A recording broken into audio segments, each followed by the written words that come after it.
بسم اللہ الرحمن الرحیم۔ السلام علیکم۔ حضرت آسیہ رضی اللہ عنہا کا قصہ۔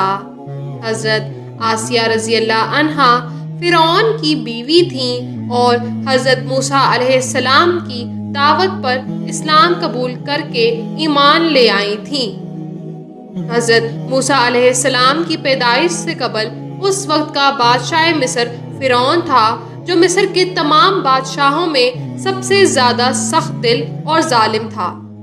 ایک دن فرعون نے خواب میں دیکھا کہ بیت المقدس کی جانب سے ایک آگ نکلی ہے جس نے مصر کا احاطہ کر لیا اور تمام فرعونیوں کو جلا دیا، لیکن بنی اسرائیل کو اس نے کوئی نقصان نہ پہنچایا۔ اس خواب سے فرعون بہت پریشان ہوا۔ اس نے خواب کی تعبیر بتانے والے ماہرین سے اپنے اس خواب کی تعبیر پوچھی تو انہوں نے بتایا کہ اس خواب سے یہی سمجھ آتا ہے کہ بنی اسرائیل میں ایک بچہ پیدا ہوگا جو تمہاری بادشاہت کے زوال کا سبب بنے گا۔ یہ سن کر فرعون نے حکم دیا کہ بنی اسرائیل میں جو بچہ بھی پیدا ہو اسے ذبح کر دیا جائے، اور اس طرح اس حکم سے ہزاروں کی تعداد میں بچے ذبح کر دیے گئے۔ جب حضرت موسیٰ علیہ السلام پیدا ہوئے تو آپ علیہ السلام کی والدہ کو یہ خوف و اندیشہ لاحق ہو گیا کہ فرعون اور اس کے ساتھی بچوں کی تلاش میں لگے رہتے ہیں، اگر انہیں پتہ چل گیا تو وہ میرے بچے کو بھی قتل کر دیں گے۔ چنانچہ آپ نے موسیٰ علیہ السلام کو ایک صندوق میں ڈال کر دریا میں بہا دینے کا فیصلہ کر لیا، کیونکہ اللہ تعالیٰ کی طرف سے آپ کو یہ یقین ہو گیا تھا کہ اس طرح بچہ محفوظ رہے گا اور ایک دن انہیں واپس مل جائے گا۔ چنانچہ آپ نے موسیٰ علیہ السلام کو صندوق میں ڈال کر دریا کے حوالے کر دیا۔ صندوق بہتا ہوا فرعون کے گھر کے قریب سے گزرا۔ دریا کے کنارے فرعون کی لونڈیاں اور زوجہ آسیہ رضی اللہ عنہا بیٹھی تھیں۔ چنانچہ صندوق دیکھ کر لونڈیوں نے صندوق کو دریا سے نکال لیا اور حضرت آسیہ رضی اللہ عنہا کے سامنے رکھ دیا۔ آپ رضی اللہ عنہا نے صندوق کھول کر پردہ اٹھا کر دیکھا تو بچے کے نورانی چہرے کو دیکھ کر حیران رہ گئیں، جو نور نبوت سے جگمگا رہا تھا۔ آپ رضی اللہ عنہا کے دل میں اس کی محبت پیدا ہو گئی اور آپ رضی اللہ عنہا اس پر جان و دل سے فدا ہو گئی۔ جب فرعون گھر آیا اور اسے اس بچے کے متعلق بتایا گیا تو اس نے حکم دیا کہ فوراً سے اسے قتل کر دیا جائے، مگر حضرت آسیہ رضی اللہ عنہا نے بچے کی جان بخشنے کی التجا کی اور فرمایا کہ میرے لیے اس بچے کی جان کو بخش دیں اور اسے قتل نہ کریں۔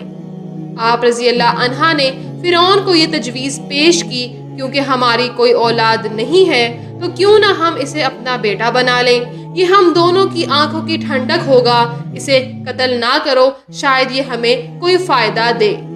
چنانچہ فرعون نے حضرت آسیہ رضی اللہ عنہا کی اس تجویز کو قبول کرتے ہوئے حضرت موسیٰ علیہ السلام کو قتل کرنے کا ارادہ ترک کر دیا، اور اس طرح حضرت آسیہ رضی اللہ عنہا نے حضرت موسیٰ علیہ السلام کی پرورش کا ذمہ سنبھال لیا۔ جب حضرت موسیٰ علیہ السلام جوان ہوئے تو اللہ عز و جل نے انہیں دعوت اسلام کا حکم دیا۔ بہت سے لوگ آپ علیہ السلام پر ایمان لے آئے، انہی میں فرعون کی بیوی حضرت آسیہ رضی اللہ عنہا بھی تھیں، مگر انہوں نے فرعون کے ظلم و ستم کے اندیشے کے تحت اپنا ایمان اس سے چھپا کر رکھا، مگر کسی طرح اسے خبر ہو گئی تو اس نے حضرت آسیہ پر زور دینا شروع کر دیا کہ دین موسیٰ سے انکار کر دو، مگر آپ رضی اللہ عنہا نے اس کا کہا نہ مانا۔ آپ رضی اللہ عنہا کے انکار کرنے پر فرعون کو شدید غصہ آیا اور اس نے حضرت آسیہ رضی اللہ عنہا کو طرح طرح کی اذیت ناک سزائیں دینے کا حکم جاری کر دیا۔ آخرکار بڑی بڑی کیلیں لائی گئیں جو حضرت آسیہ رضی اللہ عنہا کے ہاتھوں اور پیروں میں ٹھونک دی گئیں اور آپ کو گرم تپتی زمین پر لٹا کر سینے پر بھاری چکی رکھ کر چہرہ سورج کی جانب کر دیا تاکہ آپ حرکت نہ کر سکیں۔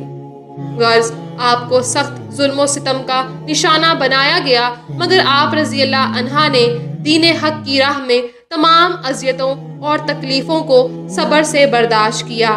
آپ کے حوصلے میں ذرا برابر بھی کمی نہ آئی، بلکہ آپ رضی اللہ عنہ نے جواب میں فرعون سے فرمایا، تو نے اگرچہ میرے بدن پر قابو پا لیا ہے، لیکن میرا دل میرے رب کی حفاظت میں ہے۔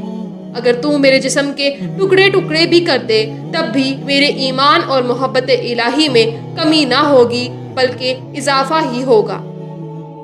الغرض اسی حالت میں فرشتے اپنے پروں سے ان پر سایہ کرتے اور وہ جنت میں اپنا گھر دیکھا کرتی۔ آپ رضی اللہ عنہ نے دین کی خاطر سخت آزمائشوں کا سامنا کیا، لیکن ان کی زبان پر نہ تو کبھی کلمات شکوہ جاری ہوئے، نہ ہی تکلیفوں کے باعث ہمت و استقلال میں کمی آئی، بلکہ جیسے جیسے سزاؤں کا سلسلہ سخت ہوتا گیا، آپ کے ایمان میں مضبوطی آتی رہی اور وہ اللہ کی رضا کے لیے ان سزاؤں کو صبر سے برداشت کرتی رہیں۔ ایک مرتبہ اسی حالت میں حضرت موسیٰ علیہ السلام ان کے سامنے سے گزرے تو بی بی آسیہ رضی اللہ عنہا نے ان کو آواز دی اور کہا، اے اللہ عز و جل کے نبی، مجھے بتائیے کہ میرا رب مجھ سے راضی ہے یا ناراض؟ انہوں نے ارشاد فرمایا، اے آسیہ، آسمان کے فرشتے تیرے انتظار میں ہیں اور اللہ عز و جل ان کے سامنے آپ پر فخر فرما رہے ہیں۔ اللہ تعالیٰ سے اپنی حاجت کا سوال کریے۔ آپ رضی اللہ عنہ نے بارگاہ الہی میں دعا فرمائی کہ اے میرے رب، میرے لیے جنت میں گھر تعمیر کر دے اور مجھے فرعون کے ظلم اور ظالم قوم سے نجات عطا فرما۔ چنانچہ اللہ نے انہیں خوب نجات عطا فرمائی اور جنت میں ان کا رتبہ بھی بلند فرمایا۔